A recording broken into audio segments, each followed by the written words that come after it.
नमस्कार दोस्तों, आज की इस नए वीडियो में आप सभी लोगों का स्वागत है। आज की वीडियो में हम लोग बात करेंगे बीएससी थर्ड सेमेस्टर के केमिस्ट्री के डीएसई सब्जेक्ट के ऊपर हम लोग बात करने वाले हैं। ये हमारा टॉपिक है यूनिट पहला, आप सब ने पढ़ लिया है। आज हम लोग देखेंगे यूनिट दूसरा, हम लोग देखने वाले हैं। ये हमारा यूनिट दूसरा क्या है, मैं आप सभी लोगों को बहुत अच्छे से बताऊंगा। आप सब पूरे लास्ट तक बने रहना, आपको पूरा चीज़ समझ में आएगा। दोस्तों, अगर आपने पहला वाला लेक्चर नहीं देखा है तो उन लेक्चर को जाके देखना, आपको पूरा चीज समझ आएगा और बहुत अच्छा से समझ आएगा। ओके, चलिए आज के वीडियो में हम स्टार्ट करने वाले हैं यूनिट दूसरा। सिंपलिंग क्या है और इसका ट्रीटमेंट कैसे करेंगे। ओके, चलिए समझते हैं। प्रतिनिधि नमूने के लिए मानदंड है। ठीक है, देखते हैं। Criteria for a representative sample है हमारे पास। आखिरकार प्रतिनिधि नमूना क्या होते हैं, रिप्रेजेंटेटिव सैंपल क्या होता है, समझते हैं। ये हमारा पहला टॉपिक है। कोई भी चीज सैंपल जिसको हम उठाएंगे उनके स्टडी करने के लिए, तो उसको हम लोग सिंपल मानेंगे। अगर आप पानी लेंगे तो पानी का हमारा सिंपल हो जाएगा, अगर आप मिट्टी लेंगे तो मिट्टी का सिंपल हो जाएगा, अगर कोई और चीज लेंगे तो उसका वो सिंपल हो जाता है। तो पहली बात तो ये समझे, हम लोग इस पार्ट में सोचेंगे और ऐसे तैयारी हम करेंगे कि एक ये वीडियो में ये पूरा कंप्लीट हो जाए। ठीक है, लेकिन देखते हैं आप समझते हैं कि नहीं समझते हैं, उसके ऊपर है।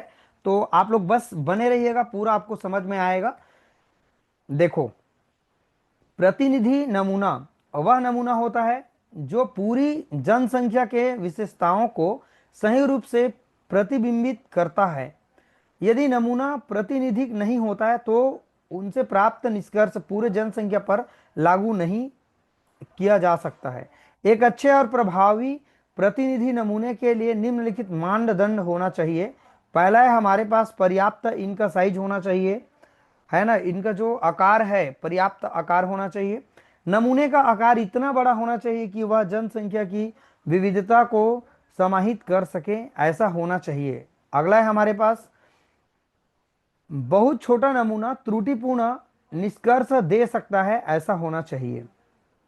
अगला है जनसंख्या की विविधता का प्रतिबिंब होना चाहिए। दूसरा हमारे पास इसका महत्वपूर्ण बिंदु है, इसके लिए मापदंड है। जो दूसरा क्या है, जनसंख्या में विविधता प्रतिबिंब होना चाहिए।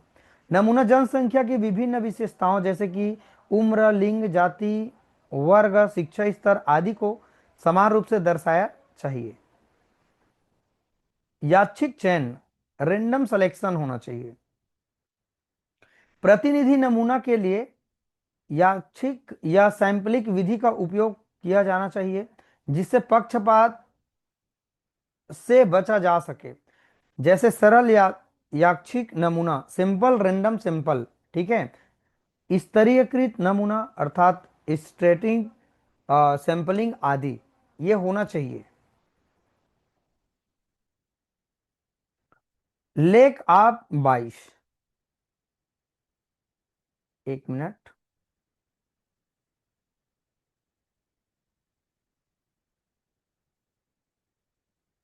चलिए एक मिनट समझते हैं इसको।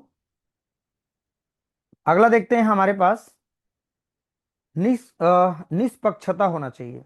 नमूना जो सेलेक्ट कर रहे हैं, नमूना चयन प्रक्रिया में कोई पूर्वाग्रह नहीं होना चाहिए। अगला है उदाहरण के लिए केवल एक विशेष समूह से गया नमूना जनसंख्या का ही सही प्रतिनिधित्व करते हैं।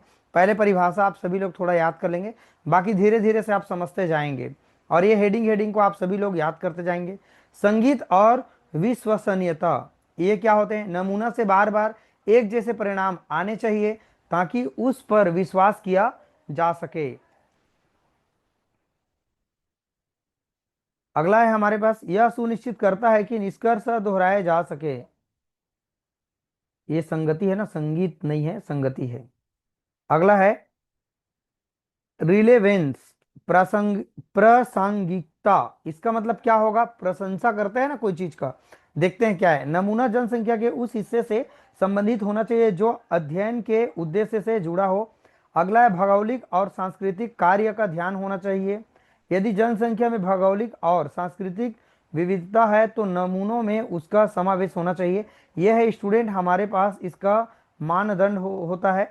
ये सिंपलिंग क्या चीज होते हैं ये तो हम समझ गए, इतना को आप एक टॉपिक समझेंगे। अब नमूना क्या है देखते हैं। नमूना किसी बड़े पूरे पदार्थ या जनसंख्या का एक छोटा सा भाग होता है जिसे विश्लेषण या परीक्षण के लिए हम चुनते हैं। जैसे कि मैंने आपको शुरू में बताया, अगर हम पानी को ले रहे हैं थोड़ा सा उनका स्टडी करने के लिए तो हमारा सिंपल होगा, मिट्टी कोई भी चीज लेंगे तो हमारा सिंपल होता है। इसका उद्देश्य पूरे भंडार क्षेत्र या सामग्री का गुणवत्ता विशेषता या औसत मान को जानना होता है, ये होता है सिंपल। ये पेपर में आएगा लेकिन देख लेना सिंपल क्या है, नमूना क्या है, मैं गारंटी देता हूं ये आएगा।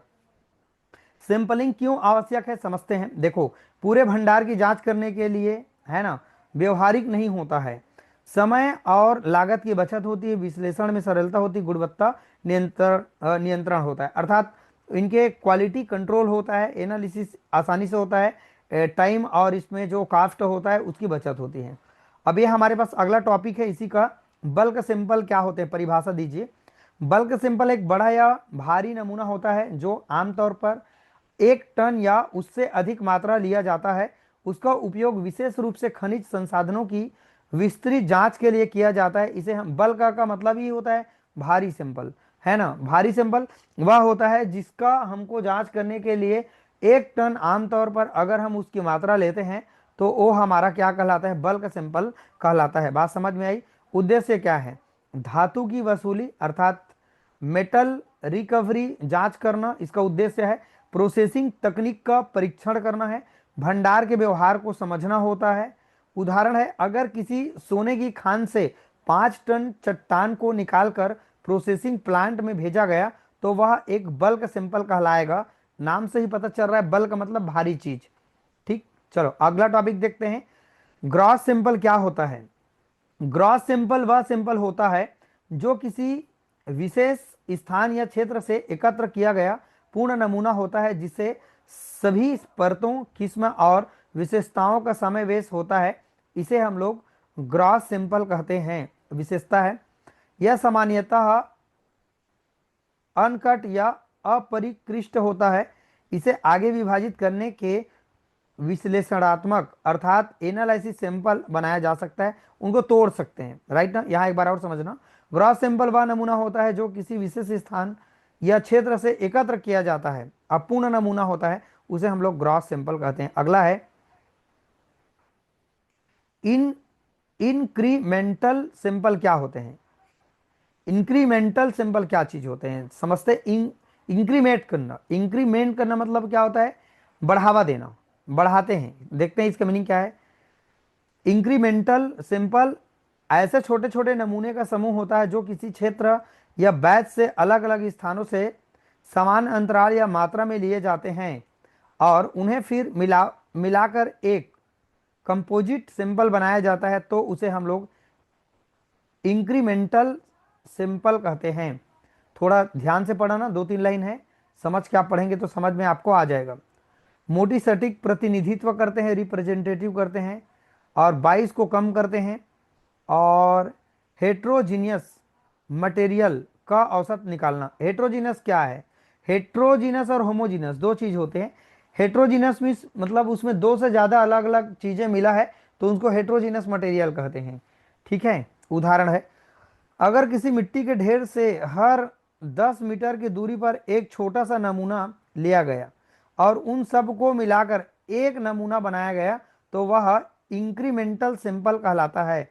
जैसे आपने एक जगह से कोई सिंबल को उठाया, एक जगह से और कोई 1 किलोमीटर के अंतराल में, फिर कहीं से अंतराल में, और इस सब को थोड़ा थोड़ा उठा के मिला के हम उनका टेस्ट अगर करें, है ना, उनका परीक्षण करें, तो ऐसे सिंपल को हम लोग कहते हैं, क्या सिंपल कहते हैं, इंक्रीमेंटल सिंपल कहते हैं।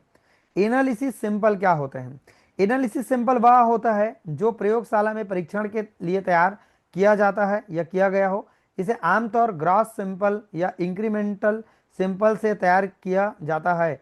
अर्थात एनालिसिस सिंपल को या तो देखो हम कहीं से लाएंगे और लैब में लेके उनका परीक्षण करेंगे, टेस्ट करेंगे, जांच करेंगे, तो ये होता है हमारे पास एनालिसिस सिंपल के श्रेणी में आते हैं। विशेषता देख सकते हैं, इसकी मात्रा आमतौर पर 50 ग्राम से 500 ग्राम तक हो सकती है। प्रयोग कैसे करते हैं समझते हैं। धातु सामग्री का प्रतिशत निकालना होता है इसके माध्यम से। मान लीजिए कार्बन का परसेंट इतना है, कोबाल्ट का परसेंट इतना है, निकिल का परसेंटेज इतना है, तो उसको निकालने के लिए जैसे धातुओं की सामग्री का कितना कितना परसेंट है उसको निकालने के लिए इनका प्रयोग करते हैं। रासायनिक गुणों की जांच करने के लिए भी इनका प्रयोग हम लोग करते हैं। इंग्लिश मीडियम वाले स्टूडेंट समझेंगे। केमिकल क्वालिटी की टेस्ट करने के लिए इनका हम लोग इस्तेमाल करते हैं। गुणवत्ता नियंत्रण अर्थात कोई भी क्वालिटी को कंट्रोल करने और रिपोर्टिंग करने के लिए इनका इस्तेमाल अपन करते हैं। अगला है हमारे पास चारों नमूनों के बीच अंतर और संबंध देखते हैं। यहाँ पर बल का सिंपल है, ग्राफ सिंपल है, इंक्रीमेंटल है, एनालिसिस। ये तो अभी आपने देखा है ना, तो चारों को यहाँ एक सारांश में यहाँ पर दे रखे हैं, तो इसको आप सभी लोग समझ जाएंगे। सैंपलिंग सांख्यिकी क्या होते हैं, सैंपलिंग स्टैटिक्स का परिचय दीजिए। सिंपल पहली बात क्या होता है ये थोड़ा सा आप समझें, आपने ऊपर में पढ़ा है तो यही हमारे पास सिंपल है ऑलरेडी। उदाहरण देखते हैं, यदि किसी स्कूल में 1000 छात्र है और हम केवल 100 छात्रों का इंटरव्यू लेकर पूरी जनसंख्या 1000 के बारे में राय बनाते हैं तो यह सैंपलिंग कहलाती है। सैंपलिंग करने का मतलब कोई चीज यहाँ पर है, वहां पे आपने कुछ मात्रा को ले लिया और ले लेने के बाद जो आप ले रहे हैं वही हमारा क्या कहलाता है, सैंपलिंग कहलाता है। चीजें बहुत सारे हैं लेकिन वहां से आपको थोड़ा चीज ले लेना है, वो हमारा सैंपलिंग कहलाता है। समझ में आया सभी लोग को सैंपलिंग का मतलब क्या होता है। सांख्यिकी स्टैटिक्स क्या चीज होता है देखते हैं। सांख्यिकी एक गणितीय विज्ञान है जो आंकड़ों अर्थात डाटा के संग्रह, विश्लेषण, व्याख्या और प्रस्तुतों से संबंधित होते हैं। ये कहलाते हैं स्टूडेंट हमारे पास स्टैटिक्स कहलाते हैं। सैंपलिंग सांख्यिकी सैंपलिंग स्टैटिक्स क्या होते हैं। सैंपलिंग स्टैटिक्स वह शाखा है जिसमें नमूना डेटा का उपयोग करके पूरे जनसंख्या के बारे में अनुमान लगाया जाता है, तो उसे हम लोग कहते हैं सैंपलिंग स्टैटिस्टिक्स कहते हैं। यह हमें सीमित डेटा से अधिक व्यापक निष्कर्ष निकालने में क्या करता है, सहायक करता है। कम लेंगे लेकिन जानकारी पूरा करेगा। मुख्य उद्देश्य समय लागत में बचत होती, जनसंख्या की प्रतिनिधित्व करना, अनुमान और निर्णय लेना, डेटा संग्रह को आसान बनाना होता है। प्रमुख शब्दावली है इनका, आप सब लोग देख सकते हैं क्या है इनका पैरामीटर। इसके प्रकार देखते हैं, रेंडम सैंपलिंग है ना, और स्तरीयकृत सैंपलिंग है, प्रणालीबद्ध सैंपलिंग है। अंदर को आप 1 मिनट वीडियो को देख लेंगे, आप जरूर पढ़ सकते हैं। देखो हर सदस्य को चुने जाने का समान अवसर मिलता है, जैसे कि लॉटरी विधि है ना, हर को मौका मिलता है। स्तरीयकृत सैंपलिंग जनसंख्या को विभिन्न समूहों में बांटकर हर समूह से नमूना लिया जाता है, जैसे कि वर्ग, लिंग, आय पर आधारित चयन। प्रणालीबद्ध सैंपलिंग क्या होते हैं, हर नंबरवे मतलब नंबर है ना, एन का मतलब नंबरवे सदस्य को चुना जाता है, जैसे कि हर 10वें छात्र को चुनना। क्लस्टर सैंपलिंग जनसंख्या को समूह में बांटकर कुछ पूरे समूहों का चयन किया जाता है, कुछ गांवों का चयन करके सर्वे करना, ये कहलाता है क्लस्टर सैंपलिंग। अब इसमें त्रुटि है कुछ, आप देख सकते हैं इसमें क्या क्या एरर हो सकते हैं। अब लाभ देखते हैं इसका, तीव्र निर्णय लेने में मदद मिलती है, बड़ी जनसंख्या की प्रतिनिधित्व, डेटा विश्लेषण में सुविधा और प्रयोगात्मक अनुसंधान में उपयोगी होते हैं। सैंपलिंग क्या होते हैं, जिसको मैंने ऑलरेडी पहले ही डिस्कस कर दिया है। उद्देश्य पर्यावरणीय प्रदूषण की निगरानी करना, स्वस्थ जोखिम का आकलन करना, कानूनी और औद्योगिक अनुपालन सुनिश्चित करना, अनुसंधान एवं विकास कार्य। इसका एम्बिडेंट एयर सैंपलिंग टेक्निक, ये हमारा हेडिंग है, टॉपिक है ये ना, ध्यान रखना, देख लीजिएगा टॉपिक है, शायद हाईलाइट तो नहीं कर पाया हूं लेकिन ये टॉपिक है। उद्देश्य देखते हैं, वातावरण में मौजूद गैसों, धूल, रासायनिक कणों व प्रदूषण को एनालिसिस करना इनका मुख्य उद्देश्य होता है। प्रमुख तकनीकें क्या है, हाई वैल्यूम सैंपल होते हैं, बड़े क्षेत्र से कणों का फिल्टर पेपर पर संग्रह करना, ये होता है हमारे पास हाई वैल्यूम सैंपलिंग। ठीक है, अगला है हमारे पास लो वैल्यूम सैंपलर, छोटे सैंपलिंग की जरूरत वाले क्षेत्रों में प्रयोग किया जाता है, विश्लेषण में सूक्ष्मता लाता है। और गैस सैंपलिंग यूजिंग इम्पीजर क्या चीज होते हैं समझते हैं। गैसीय प्रदूषक SO2, NO2, O3 आदि को घोल में अवशोषित किया जाता है। पेसिव सैंपलिंग क्या है? बिजली या पंप की आवश्यकता नहीं होती, प्रदूषकों का स्वतः अवशोषण अवशोषण है। वाटर सैंपलिंग टेक्निक क्या होते हैं? अगला टॉपिक आ गया है हमारा। मैं फटाफट पढ़ रहा हूँ, आप सभी लोग वीडियो को थोड़ा से रोक रोक के पढ़ लीजिएगा, कोई दिक्कत नहीं होगी। पढ़ना पड़ेगा, थोड़ा समझना पड़ेगा, नया टर्म है। उद्देश्य: जल स्रोत, नदी, झील, कुआं, भूमिगत जल में प्रदूषकों की उपस्थिति का जांच करना वाटर सैंपलिंग टेक्निक कहलाता है। इसका प्रमुख तकनीक क्या क्या है? ग्रेप सैंपलिंग, तत्काल नमूना, देख सकते हैं 2 पॉइंट दिया इसके अंतर्गत। और कंपोजिट सैंपलिंग है, डीप सैंपलिंग है, डीप गहराई तक। और कंपोजिट कंपोजिट सैंपलिंग है, देखते हैं कई समय और स्थानों से नमूने लेकर उन्हें मिलाकर एक साझा नमूना तैयार किया जाता है। कंपोज करना, कंपोज मीन्स मिला देना। और ग्रेप सैंपल में तत्काल, एक समय पर एक ही स्थान से नमूना लेना। और सरल और सामान्य प्रयोग होने वाली तकनीक है ये। अगला है ऑटोमेटेड सिंपलर दिए है ना, मशीनों द्वारा समय अनुसार स्वतः सैंपलिंग किया जाता है। सॉइल सैंपल, ये मिट्टी का परीक्षण करने के लिए जो लेंगे। क्या होते हैं? मिट्टी की संरचना, उर्वरता और प्रदूषण स्तर की जांच करना कहलाता है, सॉइल सैंपलिंग टेक्निक कहलाता है। प्रमुख तकनीक क्या है इसके अंतर्गत? रैंडम से सैंपलिंग, ग्रिप, ये सब वही आ गए जो आपने ऊपर में पढ़ा है। स्ट्रेटिफाइड सैंपलिंग है ये। और कोर सैंपलिंग है, गहराई से मिट्टी के नमूने निकालना, सतही और उपसतही परतों का विश्लेषण करना।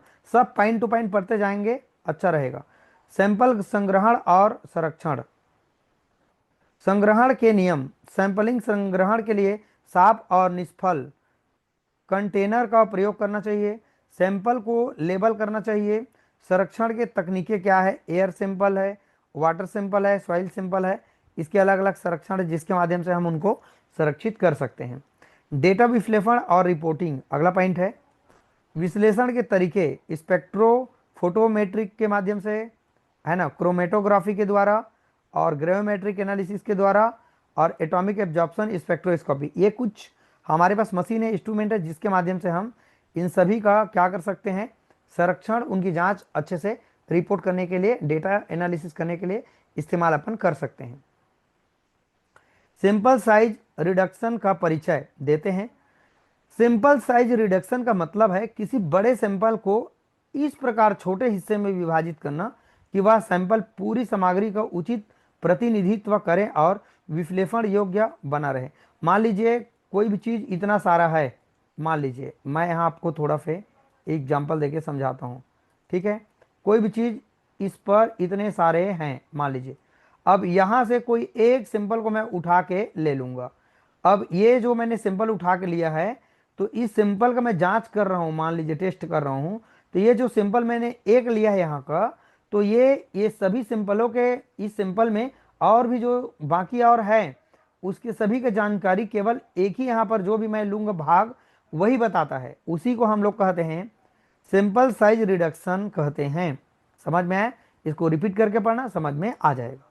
उद्देश्य: प्रयोगशाला विश्लेषण के लिए प्रयुक्त आकार प्राप्त करना, सटीक और विश्वसनीय परिणाम प्राप्त करना, भंडारण और हैंडलिंग में सुविधा होना, संसाधनों की बचत होना, समय, श्रम, रासायनिक सबका बचत होना। अगला टॉपिक है, बहुत इंपॉर्टेंट है, कूनिंग एंड क्यूटेरिंग विधि क्या होते हैं, समझते हैं। कूनिंग विधि एक पारंपरिक और सरल सैंपलिंग साइज रिडक्शन तकनीक है जिसमें सामग्री को एक शंकु के रूप में ढेर ढेर ढेर मतलब एक जगह लगाना। शंकु ग्रुप समझते हैं ना, शंकु इस तरीके से ऐसे होते हैं, आप सबने देखा होगा, ऐसे इस तरीके से ऐसे टाइप का। शंकु का आयतन, गोले का आयतन आप लोग पढ़े होंगे ना। तो हम लोग जो ले रहे हैं सिंपल, उनको शंकु के साइज के लेते हैं। ढेर ढेर, इनके बहुत सारे भाग, ढेर मतलब इनके बहुत सारे और पार्ट, हिस्सा, और फिर चौथाई भाग में बांट दिया जाता है, तो उसे हम लोग कूनिंग कहते हैं। प्रक्रिया है, सिंपल को एक सपाट साफ सतह पर ढेर किया जाता है, रख दिया जाता है। ढेर मतलब उनके बंडल कहा जाए, मतलब बंडल ना बोले, मतलब उनके बहुत सारे भाग। ढेर मतलब समझते हो ना? हाँ। शंकु को कई बार बनाएं और गिराइए ताकि मटेरियल समान रूप से मिल जाए। उनको बार बार हम उलट पुलट करें, गिराएं ताकि वो अच्छी तरह से मिल जाए। शंकु को समतल करें और दो लंबवत रेखा खींचकर चार भागों में बांट लेते हैं। अगला है हमारे पास विपरीत दो भागों को हटाकर बाकी दो को मिला लेना चाहिए। यह प्रक्रिया तब तक दोहराना चाहिए जब तक आवश्यक मात्रा प्राप्त न हो जाए। ये इसकी प्रक्रिया है। विशेषता है सरल, कम लागत होना चाहिए, हाथ से संचालित होना चाहिए और प्रशिक्षण की आवश्यकता होती है, मतलब ट्रेनिंग देने की रिक्वायरमेंट होती है। इसके लिए इसके लाभ और हानि क्या है समझते हैं, सीमाएं क्या है, लाभ क्या है पहला देखते हैं। सटीक प्रतिनिधित्व सुनिश्चित करता है, अर्थात सही रिजल्ट देता है। मशीन की आवश्यकता इसमें नहीं होती है, व्यापक रूप से प्रयोग में लाया जा सकता है। इसकी सीमाएं हैं, मानव त्रुटि की संभावना हो सकती है, गीले या चिपकने सैंपल का कठिनाई इसमें आता है। बड़े सैंपल के लिए ये क्या होते हैं, श्रम साध्य होते हैं। उपयोग क्या है, खनन, भूवैज्ञानिक सर्वेक्षण, कोयला व खनिज उद्योग, मिट्टी परीक्षण। और अगला हमारे पास टॉपिक है स्टूडेंट रोलिंग मेथड। ये रोलिंग मेथड बहुत ज़्यादा हमारे लिए इंपॉर्टेंट है, आप सभी लोग अच्छे समझते जाएं। रोलिंग मतलब क्या होता है, रोल गोला गोला बेलनाकार। रोलिंग मेथड भी सिंपल साइज रिडक्शन की एक टेक्निक है जिसमें सिंपल को बेलनाकार मतलब राउंड स्फेयर आकार में फैलाकर समान रूप से मिला दिया जाता है और फिर टुकड़ों में विभाजित किया जाता है। इसको कहते हैं रोलिंग मेथड। प्रक्रिया, समतल सतह पर सैंपल को फैलाएं, सिंपल को बेलनाकार अर्थात सिलेंडर के आकार में रोल कर लें। पहले तो हम फैला लेंगे, उसके बाद बेलनाकार करेंगे, फिर बेलन को समान आकार के टुकड़े टुकड़े में काट लें, फिर कुछ भागों को मिलाकर बाकी को फिर से क्या कर दें, रोल कर दें। फिर लास्ट है प्रक्रिया दोहराएं जब तक कि वांछित मात्रा ना मिल जाए। ये होता है हमारे पास रोलिंग मेथड, समझे एकदम। अब इसका भी लाभ और सीमाएं देख लेते हैं। सैंपल अधिक समान रूप से मिश्रित होते हैं इसमें, ये अच्छा बात है इसका। विविध आकार वाले कणों के लिए प्रयुक्त होते हैं, अधिक सटीक परिणाम देते हैं, ये इसका लाभ है। सीमाएं क्या है, अधिक समय लगता है बच्चों, इसमें समय ज़्यादा लगते हैं, विशेष सतह की आवश्यकता होती है, प्रशिक्षित ऑपरेटर की जरूरत होती है। उपयोग देखते हैं, रिसर्च प्रयोगशाला में, धातु कर्म और मटेरियल साइंस में, ये तो इंग्लिश से नाम है ना, रासायनिक विश्लेषण अर्थात केमिकल एनालिसिस में इनका प्रयोग करते हैं। तुलनात्मक सारणी है, ये सब में हम तुलना कर सकते हैं कि हमारे पास कूनिंग और रोलिंग मेथड में क्या फ़र्क है, दोनों में कंपेयर कर सकते हैं। लास्ट टॉपिक है सैंपलिंग में जोखिम, हजार्ड इन सैंपलिंग। सैंपलिंग क्या होते हैं, ये वही मान फिर आ गया जो आपने परिभाषा में देखा। सैंपलिंग से जुड़े जोखिम क्या होते हैं, क्यों होते हैं। प्रमुख जोखिम के प्रकार, भौतिक, रासायनिक, जैविक, यांत्रिक, पर्यावरणीय। सब लोग जानते हैं physical hazard, chemical hazard, biological, mechanical, environmental. उदाहरण है जहरीली गैसों के संपर्क में आना। भाई अगर आप सैंपल लेंगे तो जहरीले गैस के संपर्क में आप आ सकते हैं। ऊंचाई से गिरना, हाँ ऊंचाई से भी गिर सकते हैं। अगर आप सैंपल लेने गए हैं तो आपके लिए खतरा क्या क्या है। हजार्ड का मतलब होता है खतरा। सैंपल जब आप कोई लेते हैं तो सैंपल से जुड़े खतरा क्या क्या है। अगला है भारी सैंपल उपकरणों से चोट भी लग सकते हैं। कुछ ऐसे आपको ले जाना पड़ सकता है जिसके माध्यम से जो वजनदार हो, तो उसको लाने ले जाने में जब तकलीफ होती है तो चोट भी लग सकती है। रासायनिक जलन भी हो सकता है, त्वचा संक्रमित भी हो सकते हैं। बहुत अच्छा पार्ट है हजार्ड, लेकिन ये पेपर में आएगा, देख लेना, मैं सही बता दे रहा हूँ आप लोग को। विभिन्न प्रकार के सैंपलिंग हजार्ड का वितरण क्या है, विवरण इसका। फिजिकल जोखिम देखते हैं, ऊंचे स्थानों से सैंपल लेते समय गिरने का खतरा बना रहता है। गर्म स्थान से सैंपलिंग लेते हैं, ये भी खतरा होता है हमारा। और तेज धार वाले उपकरणों से कटने का खतरा बना रहता है। सावधानी क्या रखें, तो भाई इसके लिए हम लोग क्या करें, पीपीई पर्सनल प्रोटेक्टिंग इक्विपमेंट का उपयोग हम लोग करें। सेफ्टी बेल्ट, हेलमेट, दस्ताने पहनना, ये सब सावधानी रख के हम बच सकते हैं। रासायनिक जोखिम देख सकते हैं, एसिड, क्षार, गैस और सॉल्वेंट्स के संपर्क में आने से नुकसान हो सकता है। जहरीली धुआं, वाष्प श्वसन द्वारा प्रवेश और त्वचा और आंखों में जलन हो सकती है। सावधानी, मास्क लगाएं और गॉगल्स और रासायनिक प्रतिरोधी दस्ताने पहने। रासायनिक स्प्लिट किट तैयार करना चाहिए। बायोलॉजिकल जोखिम क्या है, बायोलॉजिकल हजार्ड क्या है समझते हैं।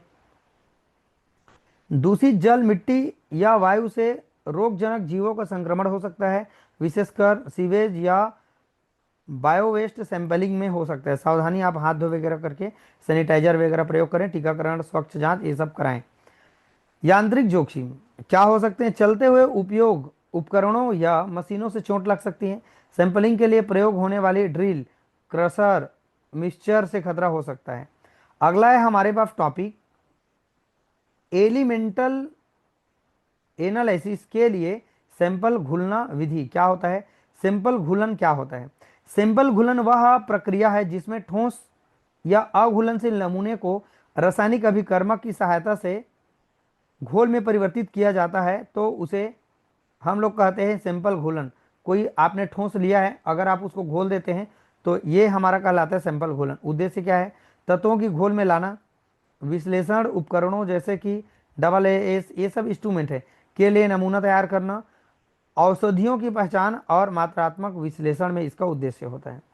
सामान्य रूप से प्रयुक्त घुलन विधियां, एसिड घुलन विधियां, acid D solution method, open baking, open baker digestion. विवरण, खुले बर्तन में नमूने को एसिड के साथ गर्म किया जाता है। प्रयुक्त acid HCl, nitric acid HF और सल्फ्यूरिक एसिड ये सब होते हैं। लाभ क्या है, आसान व सस्ता होता है। सीमाएं क्या है, अस्थिर तत्व उड़ सकते हैं, नियंत्रित नहीं रहते हैं, ये इसकी कमी है। क्लोज्ड वेसल डाइजेशन ये अगला टॉपिक है, शायद मैंने हाईलाइट नहीं किया लेकिन ये टॉपिक शायद है, देखते हैं। सीलबंद टेफ्लॉन स्टील वेसल गर्म में गर्म करने से घुलन किया जाता है। ठीक है, अगला देखते हैं लाभ इसका। उच्च दबाव व तापमानों में तेजी से घुलन, कम नुकसान। प्रयोग क्या है, जटिल नमूने जैसे खनिज मिट्टी ये सब में। और माइक्रोवेव असिस्टेंट डाइजेशन क्या है, इसका वितरण क्या है, विवरण क्या है। विशेष माइक्रोवेव डाइजेस्टर्स का उपयोग करते हैं। लाभ क्या है, तेज, सुरक्षित, ऑटोमेटेड होते हैं। प्रयोग का बात करें, पर्यावरणीय, सिंपल, भोजन, दव ये सब आते हैं। अगला टॉपिक है इसी का, फ्यूजन मेथड क्या होते हैं समझते हैं। नमूने की क्षारीय ऑक्सीडाइजिंग फ्लक्स जैसे कि Na2CO3, sodium carbonate, sodium hydroxide है ना, के साथ ऊंचे तापमानों पर नियंत्रण, तापमान पर पिघलाया जाता है। प्रयोग, ये विशेषता, सीमा वगैरह सब पढ़ सकते हैं, कोई दिक्कत नहीं, ये सब आप चीज पढ़ सकते हैं। यहाँ पर थोड़ा सा मैंने घुलन में प्रयुक्त होने वाले कुछ केमिकल है HCl, नाइट्रिक एसिड HF, जिसको मैंने ऊपर ऑलरेडी बता दिया था। अगला देखते हैं हमारे पास इसके कुछ विधि का चुनाव कैसे करें, विधि का चुनाव कैसे करें। तो ये अलग अलग चीज के लिए अलग अलग चुनाव करते हैं, सावधानी है, देख पढ़ सकते हैं, कठिन नहीं है। टाइप ऑफ एनालिसिस, अलग अगला प्रकार है एनालिसिस के प्रकार। विश्लेषण वह वैज्ञानिक प्रक्रिया है जिसके द्वारा किसी पदार्थ की संरचना, संगठन, गुण और तत्वों की पहचान किया जाता है, एनालिसिस कहलाता है। विश्लेषण का उद्देश्य क्या है, तत्वों और यौगिकों की पहचान करना, उसकी मात्रा ज्ञात करना, शुद्धता की पुष्टि करना, ये सब चीज आप लोग आसानी से पढ़ सकते हैं। विश्लेषण दो प्रकार के होते हैं, क्वालिटेटिव और क्वांटिटेटिव। क्वालिटेटिव ये सब चीज आप पहले वाला पार्ट में देखा है, कोई दिक्कत नहीं। गुणात्मक विश्लेषण हम इस तरीके से कर सकते हैं, आपने ऊपर में ऑलरेडी पहला पार्ट हमारा देखा है, उस पार्ट से ही यहाँ पर लिया गया है, कोई दिक्कत नहीं होगा।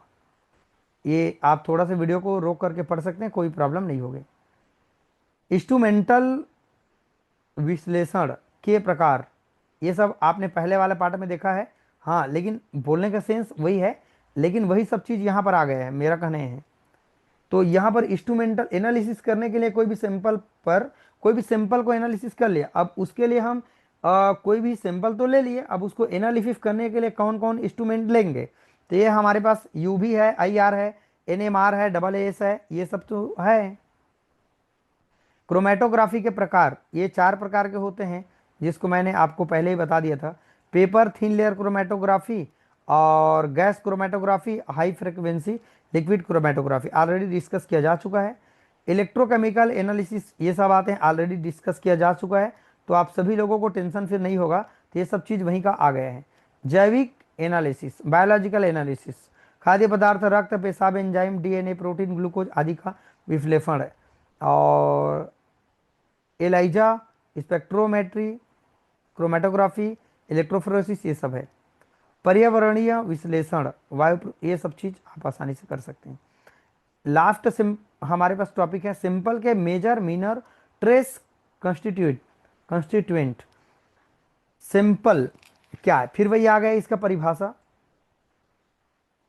सिंपल एक छोटा है लेकिन प्रतिनिधित्व भाग होता है, जो किसी भी चीज को बताने के लिए होता है, जो किसी बड़े मात्रा से लिया गया होता है, जैसे कि मृदा, जल, खनिज, ये सब चीज है, समझते हैं सभी लोग।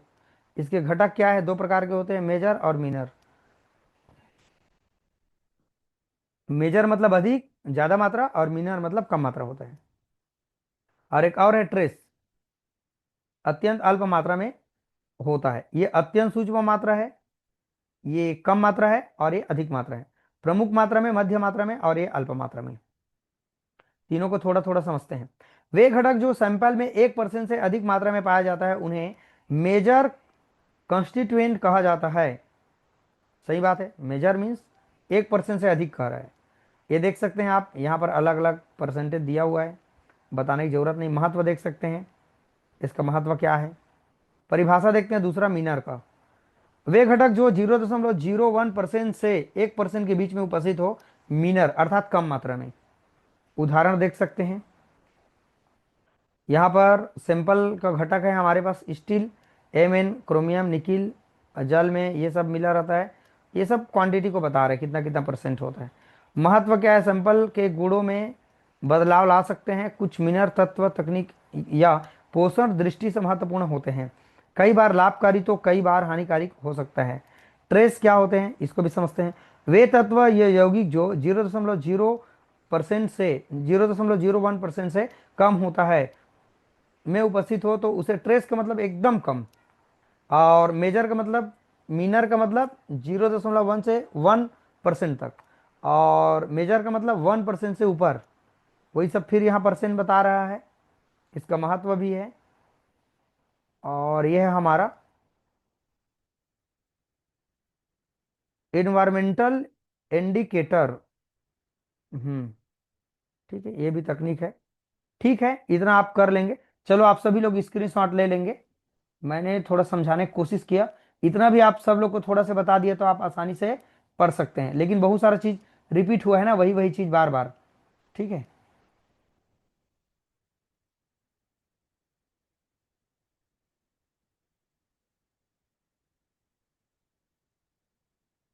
चलो स्क्रीनशॉट लेते जाओ सभी लोग।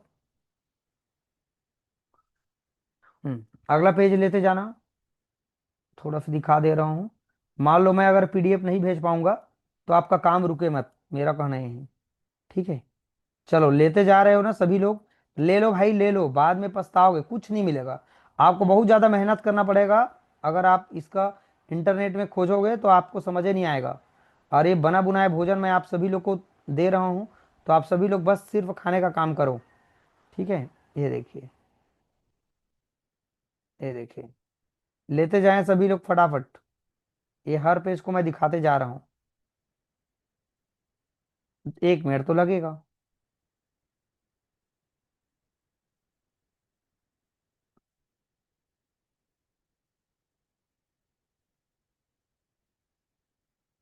ले रहे हो ना सभी लोग, ले लो ले लो। 1 1 मिनट वीडियो को रोक के फटाफट ले लो भाई, फिर लिख लेना इसको, चलेगा। जो जो आपको उत्तम लगे, कम से कम कुछ तो डेटा मिल गया जिसमें आप पेपर में कम से कम फेल नहीं होंगे। नहीं तो आपका टेंशन था सभी लोग को, डीएससी ले तो लिए हैं, है ना, स्कोप देख करके केमिस्ट्री, लेकिन कैसे पढ़ें क्या पढ़ें, ये सब लोग परेशान हो जाते हो। तो मैंने सोचा आप सबका परेशानी थोड़ा तो कुछ कम कर दूं। मेहनत मैंने किया, ठीक है, ताकि आपको फल अच्छा से मिल सके। चलिए बच्चों, अब अगले बार जो हम बात करेंगे, वैल्यूमेट्रिक एनालिसिस का बात करेंगे। तीसरा जो हमारा यूनिट आएगा, मज़ेदार है, इसी को हम बात कर रहे थे ना उस चैप्टर में, पहले वाला चैप्टर में। ठीक है स्टूडेंट, चलिए अगले वीडियो में मिलेंगे, अगले यूनिट को हम लोग देखेंगे। वीडियो अच्छा लगे तो लाइक कमेंट जरूर कर देना। ठीक है, चैनल में नए आए होंगे तो चैनल को जाके सब्सक्राइब कर लेना। और हमारे व्हाट्सएप ग्रुप में अगर आप ज्वाइन करना चाहते हैं जिस पर मैं सारा कंटेंट और भेजता हूँ। तो आप अपने कॉलेज यूनिवर्सिटी का नाम और अपना नाम बता देना। मेरा नंबर नोट कर लीजिए, 8818867195। इस नंबर पर मुझे व्हाट्सअप मैसेज करेंगे, मैं आप सभी लोगों को क्या दे दूंगा, लिंक दे दूंगा, जाके ज्वाइन कर लेना। ठीक है दोस्तों, चलिए वीडियो को वॉच करने के लिए थैंक यू स्टूडेंट।